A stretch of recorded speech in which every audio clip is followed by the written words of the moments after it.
Que abra su Biblia, carta de Pedro, en el capítulo 2. Primera carta de Pedro, capítulo 2.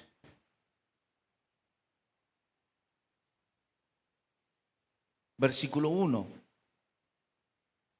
Agradezco a las personas lindas que nos ven.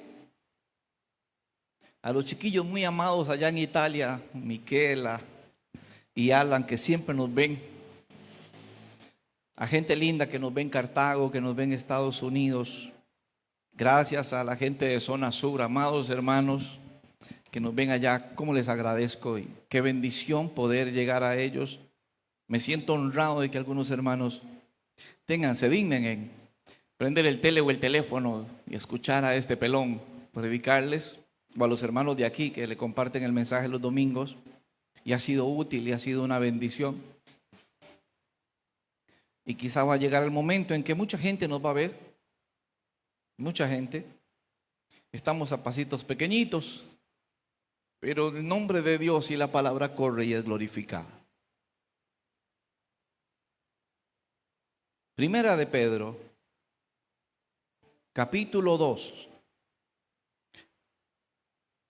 versículo 1. Dice así la palabra: honrando al Padre, al Hijo y su Espíritu Santo, desechando pues toda malicia, todo engaño, hipocresía, envidias y todas las detracciones, desead como niños recién nacidos la leche espiritual no adulterada, para que por ella crezcáis para salvación, si es que habéis gustado la benignidad o la bondad del Señor. Desead como niños recién nacidos la leche espiritual no adulterada, para que por ella crezcáis para salvación. Vamos a orar. Padre, en el nombre de Jesús te damos gracias, Señor. Si usted me puede ayudar a orar, yo le voy a agradecer muchísimo que usted cierre sus ojitos ahí donde está. De veras, hermano y hermana, por un momentito cierre sus ojos y dile: Señor, ¿tú me puedes hablar? ¿Me podrías hablar a través de la palabra? Porque puede que yo no conozca su situación, hermano o hermana, pero el Espíritu Santo sí. Yo no sé casi nada de tu vida, pero el Espíritu Santo te conoce. No está la palabra en tu boca y Él la sabe toda, dice el Salmo 139. Entonces dile al Señor que te hable. Tal vez tienes una necesidad, tal vez vienes con una pregunta en tu corazón, tal vez necesitas que Dios te diga algo. Por eso en esta mañana dile: Padre, en el nombre de Jesús, háblame. Yo quiero abrir mi corazón para que tú me hables. Espíritu Santo, háblame por favor. Háblame por favor. Señor, háblame por favor. Espíritu Santo, háblame. Necesito tu consejo, necesito de tu guianza. Que tu Espíritu Santo me toque, que tu palabra haga algo maravilloso en mí. Te ruego por favor, Señor, cambia mi vida, cambia mi corazón, cambia mi pensamiento. Dirígeme, Señor, dirígeme.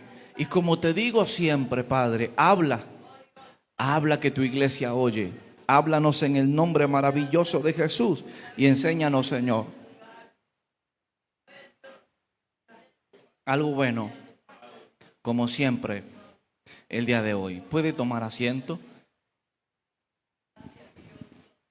Ya un poquito más ventiladitos que los niños salieron. Y he querido empezar a hablar acerca de la iglesia, distintos tópicos de la iglesia. Y entonces, hoy quiero hablarles como de los primeros pasos de un cristiano. Los que estuvieron el domingo pasado, les hablé acerca de la genética del creyente. ¿Se acuerdan?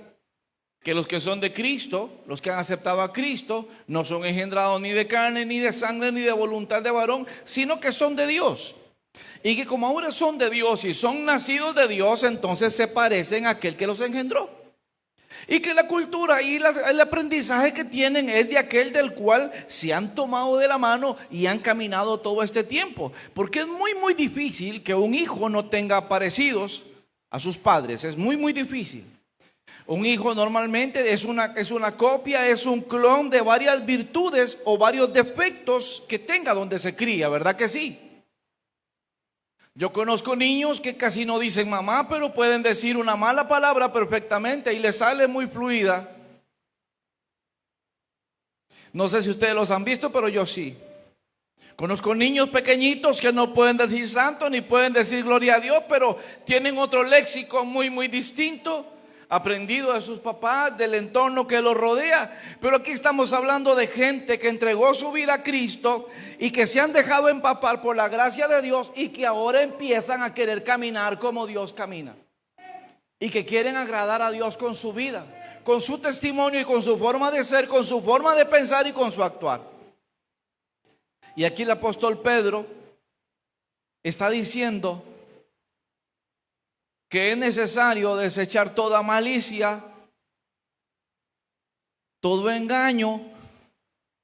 Y hermanos, esta palabra, todo engaño, viniendo de Pedro, tiene una connotación distintísima que lo dijera cualquier otro, ¿verdad?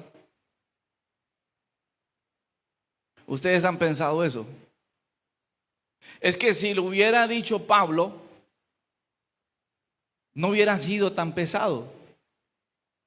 Pero que lo diga alguien que había negado a Jesús, que lo haya dejado botado, que había dicho malas palabras para revolverse con la gente allá en el Sanedrín, y que ahora diga que para seguir a Dios hay que dejar todo engaño, cuando él era un engañador. Cuando caminó 3 años con Jesús, pero no soltaba su espada. Y entonces él dice con claridad que hay que empezar a soltar cosas.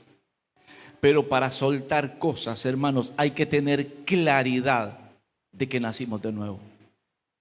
Porque no podemos ser cristianos con nuestra vieja naturaleza.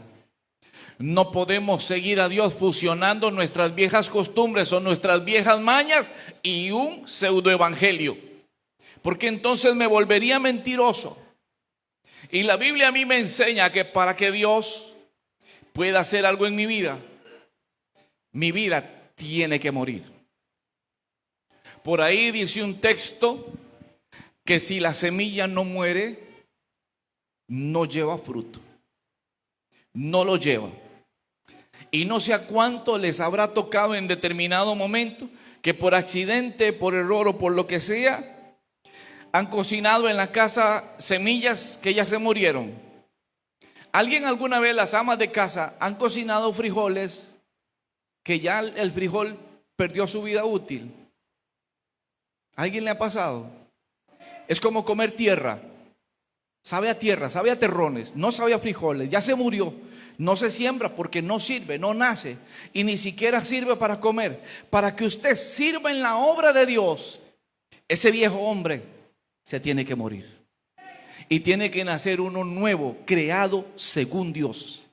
Y tiene que empezar a dar un fruto que parezca aquel que lo salvó, aquel que lo redimió, aquel que lo engendró, aquel que le dio vida y que supuestamente ahora lo hizo morada de él. Porque si somos morada de Dios, ¿usted qué pensaría, hermano? Si usted pasara por este templo, que es un cajón de cemento, es un cajón de cemento y hierro. Pero usted qué pensaría si usted pasa un día de estos aquí al frente por este cajón, las puertas están abiertas y usted empieza a escuchar, no sé, una bachata de un cantante mundano? ¿Qué pensaría usted?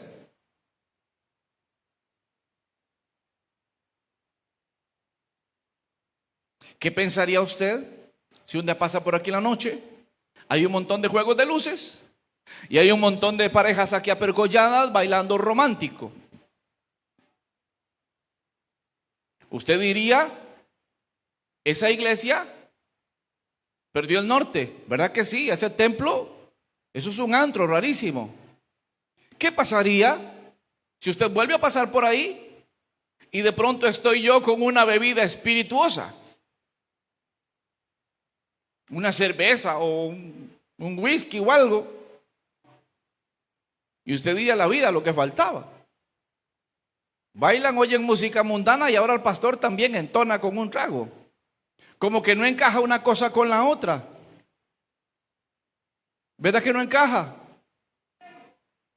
Usted es templo del Espíritu Santo. Usted es templo del Espíritu Santo. Y la gente allá afuera lo está viendo. ¿Qué ve por las puertas de su vida? ¿Qué oye? ¿Qué sale por la puerta de su boca? ¿Qué ven los vecinos? Que es el entorno de su casa. ¿Que oyen hablar aquel que dice que es templo del Espíritu Santo y que canta alabaré? ¿Qué están oyendo? Ya ve por qué alguna gente no cree en los evangélicos. Porque a veces nos ponemos una fachada para venir a la iglesia y aquí cantamos alabaré y aquí nos despelucamos, pero también nos despelucamos con la música mundana.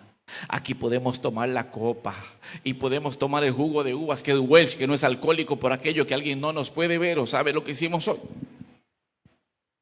Pero ¿qué pasaría si en otro lugar si estoy tomando bebidas espirituosas y después de tomarme 3 me caliento y hasta pido, como soy ya medio viejo, pido la puerta negra con los 3 candados para... Y si llega Navidad pido que me pongan al buki y Navidad sin ti para ponerme melancólico? Más que mi esposa se va una semana para allá, para el sur, entonces yo pongo los buki Navidad sin ti, otro año ya se ha ido y qué tristeza. Pero somos cristianos y queremos que Dios nos use y somos templo de su Espíritu Santo, pero de este templo, de esta carne, está saliendo algo que no encaja.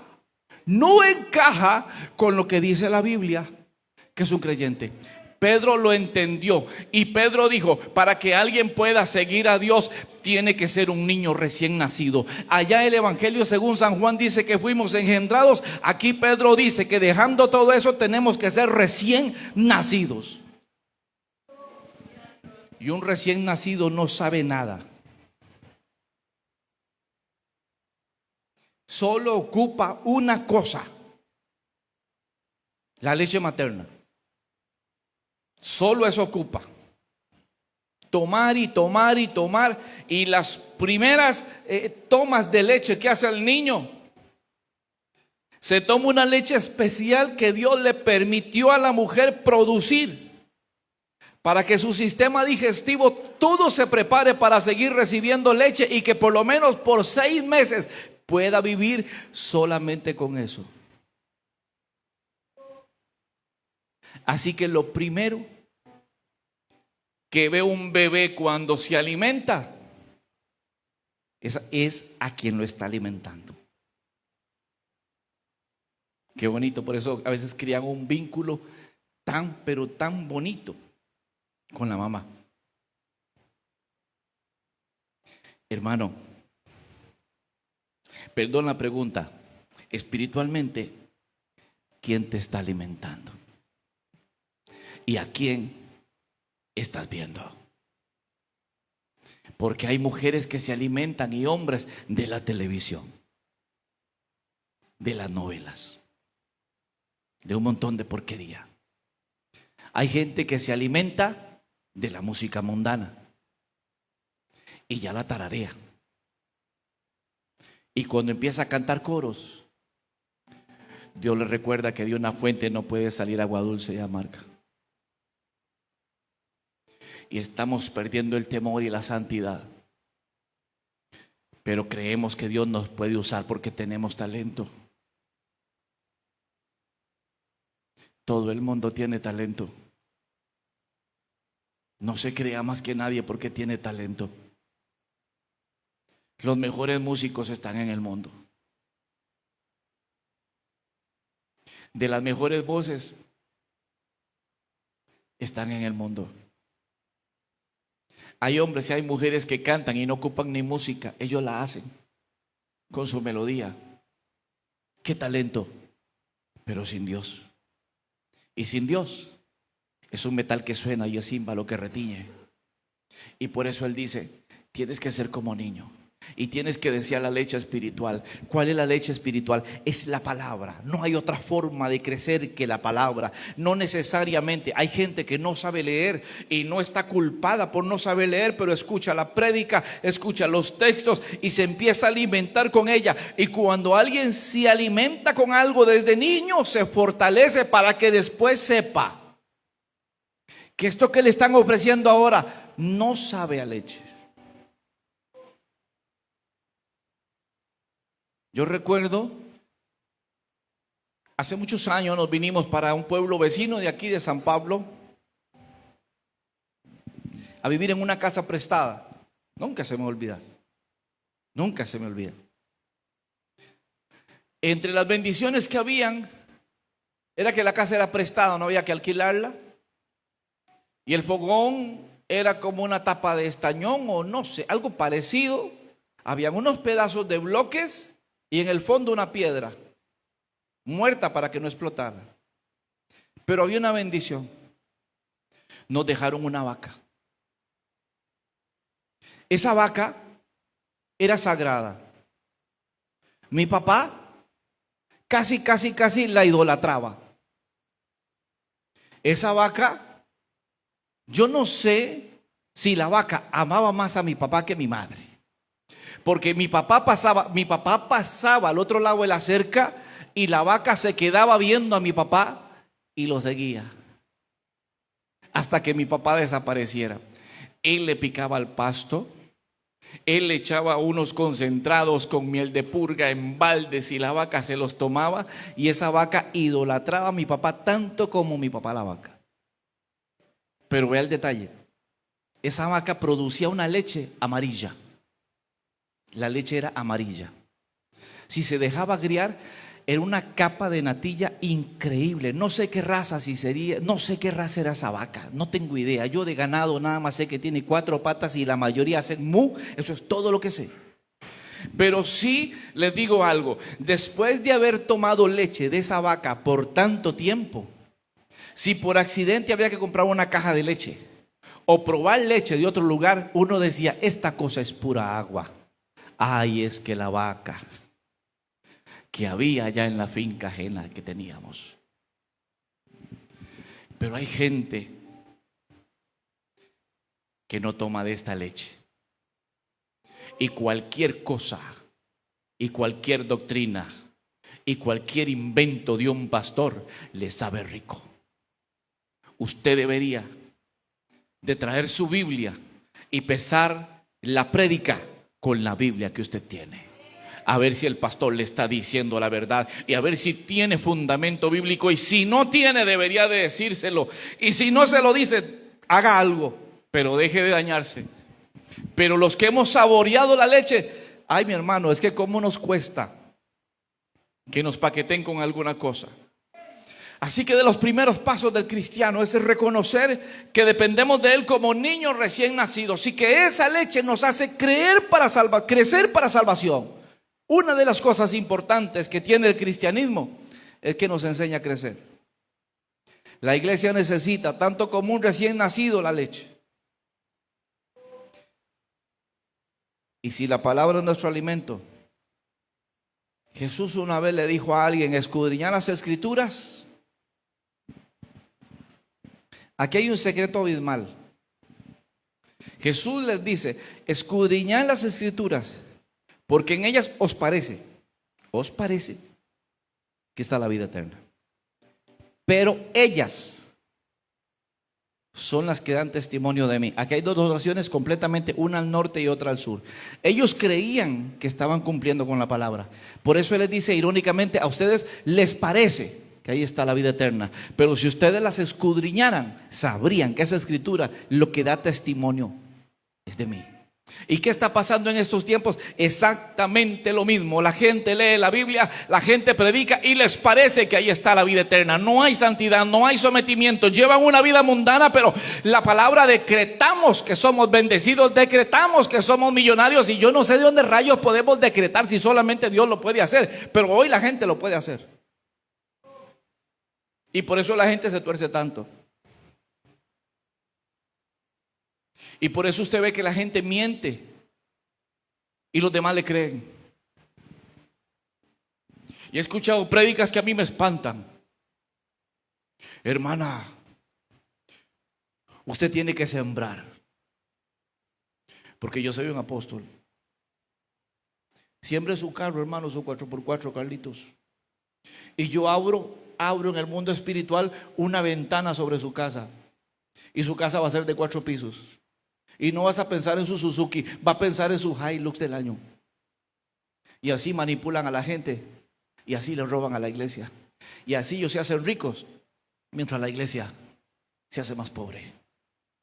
Y esta gente que en las cruzadas, y perdón porque tenemos que abrir los ojos, y no estoy en contra de nadie, esta gente que en las cruzadas ustedes han visto que sana miles y miles y miles, ¿cuál de ellos fue a un hospital cuando la gente estaba con COVID a orar por un moribundo que estaba entubado? ¿Cuál de ellos fue? ¿Cuál de esos grandes fue? Es que es fácil hacer milagros en tarima. Ay, hermanos. Mateo capítulo 6 versículo 33 dice: mas buscad primeramente el reino de Dios y su justicia, y todas estas cosas os serán añadidas. Los primeros pasos de un creyente es buscar a Dios antes que a todo. Ponga a Dios de primero, dedíquele tiempo a Dios, y Dios se va a encargar de dedicar tiempo a tus cosas, a tus sueños, a tus anhelos, pero ponga a Dios de primero. Que Dios se aleje en el que gira tu vida. Que Dios sea el límite de lo que tú puedes hacer. Por eso dice: mas buscad primeramente el reino de Dios y su justicia. Cuando Jesús está hablando de esto, está hablando de que el hombre se afana por diversidad de cosas de las cuales Dios tiene solución. Empieza a decir: ¿por qué se complican? ¿Han visto un pájaro que tenga una bodega y un granero? No. Pero el Padre los alimenta. ¿Han visto a un lirio decir que le manden tinta de tal color y tinta de la otra para vestir sus flores de colores distintos y bellísimos y listones? No. De la tierra y del sol saca todo. Y con eso se viste. Ni Salomón pudo verse tan bonito como un lirio. Y si Dios tiene cuidado de los lirios, y si Dios tiene cuidado de las aves, ¿cómo no lo va a tener de nosotros si lo ponemos de primero? El problema es que lo dejamos de último. A veces nuestro problema es que Dios es 911 solamente para emergencias, solamente cuando nos está llevando la trampa es que buscamos de Dios, y hay que buscar a Dios ante todo. Los afanes no nos llevan a Cristo, primero es Cristo. No nos afanemos por esta vida, hermanos, no pudimos arreglarle nada. Esta vida nos da lecciones. Ahora un día yo me reía. El jueves estaba aquí solo y yo me senté por ahí y me reía porque yo necesitaba poner esa reja. Me urgía ponerla. Había quitado todo eso y estaba un hueco ahí y no podía dejarla así. Entonces me fui a buscar al hermano Roy a ver si estaba. No estaba. Le iba a decir a los chiquillos que me ayudaran, pero estaban atendiendo gente. Entonces me vine para acá. Dije: yo la subo. Yo subo esa reja, yo la subo. Pues hermanos, ya no tengo la fuerza y la agilidad que tenía a los 25. Y yo sabía que era peligrosa, pero aún intenté subirla hasta que se me zafó de ahí arriba. Y para que no golpeara el equipo le puse la mano. Ando 3 puntadas en mi mano como un bello recuerdo de que pude haber guardado un poco de herramientas y dicho: voy a mandarle un mensaje a Roycito, voy a decirle que si ahora después de las 5:30 está libre, y venimos y montamos la reja. No me hubiera pasado nada, pero yo me afané. Yo quería verla ya puesta para ver si empezaba a medir la otra y empezar a cortarla. Yo quería correr.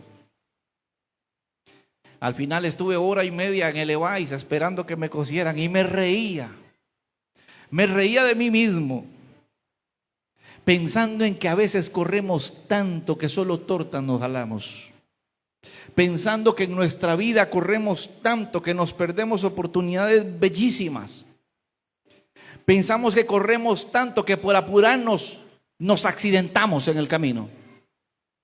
Nos afanamos. Nos afanamos por tener plata. Nos afanamos por tener plata y después la gastamos buscando un poquito de salud. Nos afanamos por tener cosas.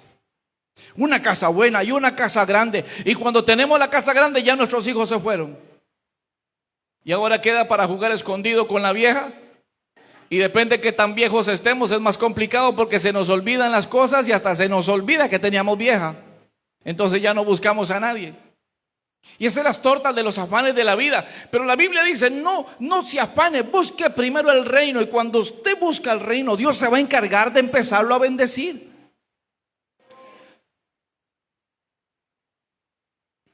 Jesús dijo, una vez cuando regañaron a unos predicadores que no seguían a Jesús, los discípulos los molestaron y Jesús dijo, no lo molesten. El que conmigo no recoge desparrama. Y usted diría, pues sí, pero quiere decir eso, que no hay término medio. Que con Dios o se recoge o se pierde lo que ya se había recogido. Así de simple. No hay término medio. No hay media prosperidad, no hay media bendición. Si con Dios o se recoge o se desparrama.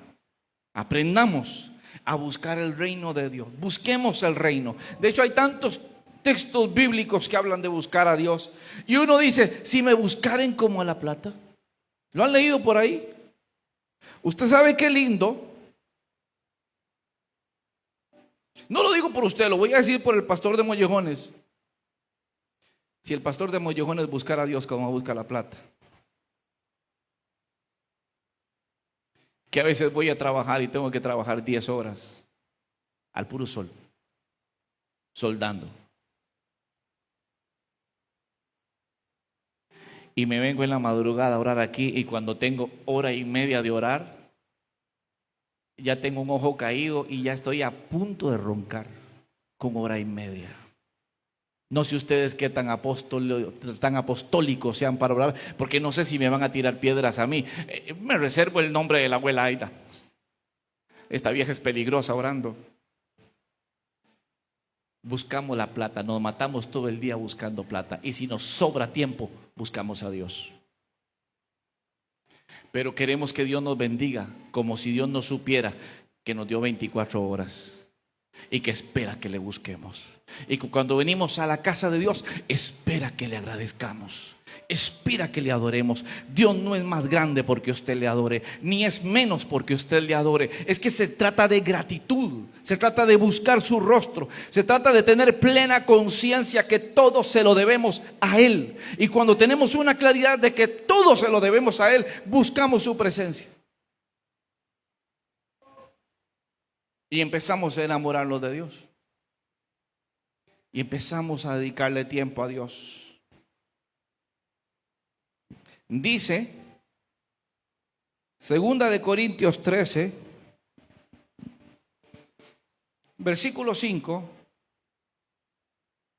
examinaos a vosotros mismos si estáis en la fe. Probaos a vosotros mismos. ¿O no os conocéis a vosotros mismos si Jesucristo está en vosotros, a menos que estéis reprobados? El tercer paso que debería dar un creyente es revisar si de veras Jesús es su Salvador. Porque si es la iglesia, te equivocaste. Si la razón de tu gozo y de tu bendición es tu familia, perdiste el norte. Si tu gozo es el dinero, hermanos, el dinero es tan volátil, se va tan rápido. Y dice, examinaos a vosotros mismos si estáis en la fe. ¿Por qué no nos hacemos un examen? ¿Cómo podríamos decirlo más técnicamente? Una mirada retrospectiva. Vernos para adentro y ver cuánto tenemos de Dios en nuestra vida. Porque estamos esperando que Cristo nos lleve, pero yo no sé si tenemos el tiquete en la bolsa.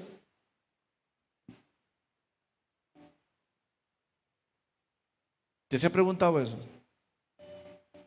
¿Cuánto tengo de Dios en mí? Es que venimos chipeados de allá afuera, que podemos hacer lo que nos da la gana y nos vamos a ir con Dios.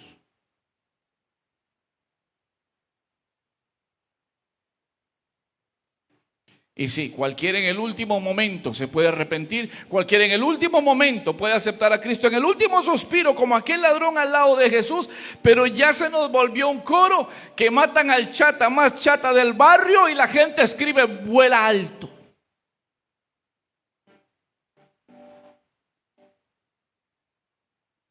Y yo no sé si va a volar alto o descenderá mucho. No me toca a mí. Pero nos hemos vuelto con ese criterio de que todo el mundo se va para el cielo. Y no es que yo no quiera que nadie se pierda. No es que yo quiera que el mundo se condene. Porque si Dios no quería que el mundo se condenara, la iglesia debería tener la misma mente y el mismo pensamiento. Pero yo creo que aunque la gracia es suficiente para salvarnos, nuestra vida en esta tierra de gratitud debería ser notoria de que Cristo está en nosotros. No deberíamos solamente de pensar de que Cristo nos va a llevar un día, porque déjeme decirle que el mismo maestro dijo: mis ovejas oyen mi voz. ¿Y qué pasa? Y me siguen. Mis ovejas conocen mi voz y me siguen. Las ovejas del Señor no solamente saben cuando Él habla, sino que quieren caminar tras sus pasos, tras su silbido, tras su llamado. Pero hay gente que Jesús dice derecha y ellos dicen izquierda. ¿Y por qué izquierda? Dios es amor. Dios conoce mi corazón. Es que esa es la torta, que lo conoce. No lo conociera, pues si Dios no conociera nuestro corazón, hermano, nadie se pierde. Porque llegaríamos allá arriba y le diríamos: Dios, usted no se imagina lo que yo lo amaba. Y Dios dice: la vida, ¿cómo decirle que no? Si Él está diciendo que sí. Entra al gozo del Señor. Pero como Dios conoce y pesa el corazón, y además describió que el corazón es mentiroso, que es engañoso y que ¿quién lo conocerá? Solamente Él. Ahí está el problema. Por eso revisémonos a ver si Jesús es nuestro Salvador, si nuestra confianza está en Él. No es posible, no podemos ni engañarnos, ni siquiera nosotros mismos. Nuestra conciencia nos delata, hermanos, lo siento, pero usted sabe y yo sé cuando estamos haciendo mal. Usted lo sabe. Usted puede decirme lo que usted quiera, pero usted sabe. Dice Romanos que la misma conciencia acusa. El salmista en el Salmo 139, 23, si no me equivoco, dice: examíname, oh Dios, y conoce mi corazón. Prueba y conoce mis pensamientos y ve si hay camino de perversidad y guíame en el camino eterno. Pero dice: examíname, oh Dios. Ay, mi hermano, qué torta. Que el Señor baje con una lupa a examinarnos. Nos sube en la balanza y tire 3, 4 cosillas. Para no hacernos tanta mella, tire 2 frutos del Espíritu, nada más 2 de los 9, tira 2 en la balanza y ni siquiera con eso podemos nivelarnos. Ni el amor ni el gozo, menos la paz. Estamos en un mundo bombardeado por falta de paz y la gente no tiene paz y la gente se atribula y se estresa por todo y no tiene calma. Confiemos en Él. Y otra cosa es empezar a conocer quién es nuestro Padre. Dice Efesios capítulo 4, versículo 13: hasta que todos lleguemos a la unidad de la fe y del conocimiento del Hijo de Dios, a un varón perfecto, a la medida de la estatura de la plenitud de Cristo. Y este arte de conocer a Dios tiene un resultado. Hay un punto y coma. Para que ya no seamos niños fluctuantes llevados por doquiera de todo viento de doctrina. Cuando conocemos a Dios y conocemos su palabra, nosotros mismos empezamos a limpiarnos. ¿Usted cree eso? Jesús dijo en el Evangelio según San Juan, ya vosotros estáis limpios por la palabra que os he hablado. Porque la palabra limpia, hermano. Y disculpe, pero aquí, mientras usted congregue aquí, algunas veces te voy a caer requete mal, pero es que en algunos momentos, sin saber lo que a usted le está pasando, vamos a poner el dedo en la situación que usted tiene. Y no le va a gustar y usted va a sentir que es para usted. Claro que es para usted. Yo no sabía, pero eso es para usted. Ni vuelva a ver para atrás. Esa pedrada es para usted, mi hermano. No piense que es para otro. Yo no sé qué le pasa a usted, pero si la palabra le habló, no espere que Perico de los Palotes no viniera para que recibiera el leñazo. No, era para usted. Porque la palabra tiene que hablarnos para que ya no seamos niños, para que maduremos, para que conozcamos, para que ninguna doctrina empiece a vacilarnos y enredarnos, porque conocemos la verdad. Y Jesús dijo, y conoceréis la verdad, y la verdad os hará libres. Ocupamos conocer la verdad, pero la verdad se conoce solamente escudriñándola. La palabra se conoce y la verdad se conoce amando esa verdad, anhelando que Dios nos diga algo. Como Jesús le dijo a los suyos, ustedes ya están limpios. Pero algunas veces, aunque la palabra toque el punto medular en el que estamos fallando, no queremos hacer caso a ella. Y por eso allá, no sé si es en Isaías, creo que sí, que dice que esa palabra no vuelve a él vacía, sino que hará conforme al propósito por el cual fue enviada. ¿Lo han leído?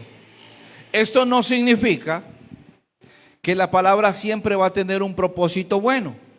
Lo que significa es que un día, delante de Dios, la misma palabra y el Espíritu testificarán y dirán, el domingo de tal fecha, a tal hora, en tal iglesia, la palabra golpeó el corazón de Roy Cascante. Y él sabía que era para él. Y yo le hice ver que tenía que cambiar y no lo hizo. Así que, usted juez justo, decida con él lo que sea pertinente, porque ya fue avisado. Y los que conocen de ley saben que el desconocimiento de la ley ahora es un delito. No es como antes, que uno decía, señor juez, yo no sabía.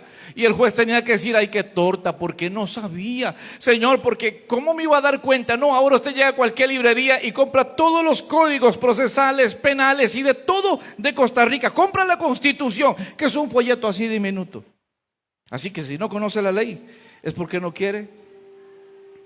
Si no conocemos la ley y si no conocemos la palabra, cualquier viento de doctrina nos enreda. Mas si conocemos a Dios, se cumple lo que dice el Salmo 34:5: los que miraron a Él fueron alumbrados y sus rostros no fueron avergonzados. Los que miraron a Él fueron alumbrados y sus rostros no fueron avergonzados. Los que miraron a Dios recibieron una revelación. Algo el Espíritu les dijo. Hay mucha gente que no cambia por una prédica, que cambia porque el Espíritu Santo les habla y les dice allá en la casa tal cosa no me gusta. Pero estos son los que han gustado de la gracia y de la bondad y del amor de Dios. Y entonces, como aman a Dios, el Espíritu Santo tiene libertad de visitarlos cuando quiera, porque en sus casas son bienvenidos. Porque no hay un momento y hay un ambiente feo en la casa, sino que la esposa está por allá cantando un corito, el esposo tal vez está leyendo Biblia o leyendo algo o chineando a los niños, y viene el Espíritu y dice, esta es mi casa, me siento cómodo, me siento bien. Pero ¿cómo el Espíritu va a hablar en una casa donde hay tanta disensión?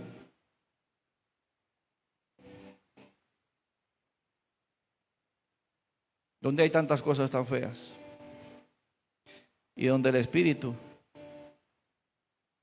no siente paz para moverse, porque no es bienvenido, porque no se le da tiempo, porque no se le da lugar. Queremos que Dios nos hable. Lo estamos provocando. Queremos que Dios nos bendiga. Lo estamos poniendo de primero. Queremos que Dios nos ilumine y nos dirija. ¿Le estamos haciendo caso?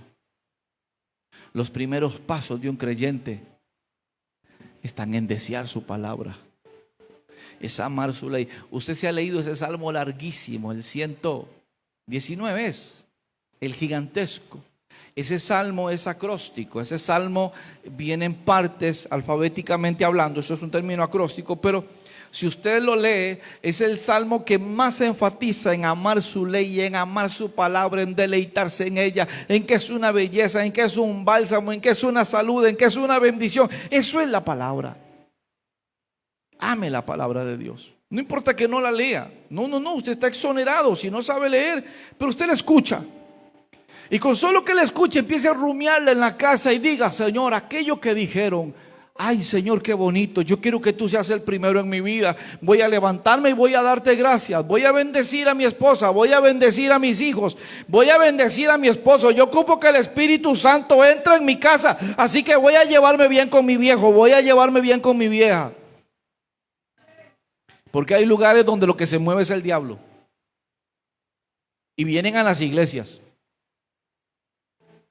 y esperan que Dios los bendiga, pero no se respetan, no se aman, no se llevan bien. Y qué entorno más horrible en el que viven los hijos. Y qué peligroso es. Yo sé que no todos tienen un matrimonio feliz. Y no todos tal vez tengan a su esposa en el evangelio, su esposo en el evangelio. Pero aún así usted puede tener paz. Usted puede amar a Dios con todo el corazón. Y usted puede ser ejemplo en los creyentes de conducta, fe y pureza. Así que los primeros pasos de un creyente es desear como niños todo lo que venga de Dios. Es desear. Es llorar por lo que usted quiere. Los chiquillos, como no hablan, ¿verdad? Claro, lo que hacen es gritar cuando quieren leche. Gritan los benditos con unas baterías, es la forma, pero gritan y lo consiguen. Y nosotros queremos que Dios nos responda con una indiferencia. ¿Usted cree que Dios te va a atender con indiferencia? Así, para que Dios me atienda, le voy a dar la espalda, mi hermano. No cometa ese error. Porque si Dios en algún momento decide dar la espalda, está frito. A Dios se le llora. A Dios se le clama, a Dios se le busca y Dios bendice. Cierren sus ojos un momento. Y esta mañana, yo lo que quiero es que pienses en tu condición espiritual. Necesitamos crecer. Y parece extraño que después de 4 años me devuelva a hablar de las cosas más básicas del cristianismo, más sencillas de la nueva vida en Cristo. Pero creo que es necesario repetir algunas cosas, como dijo el apóstol Pablo. Y hasta escribir con grandes letras, que salió también de puño y letra de él. Escribir con grandes letras estas cosas. Necesitamos volvernos a Dios. Necesitamos acercarnos más a Dios. Porque es necesario que el que cree en estas cosas, crea que le hay y que es galardonador de los que le buscan, como dice el libro de Hebreos, porque es que sin fe es imposible agradar a Dios. Hay que creerle, hay que amarlo con todo el corazón.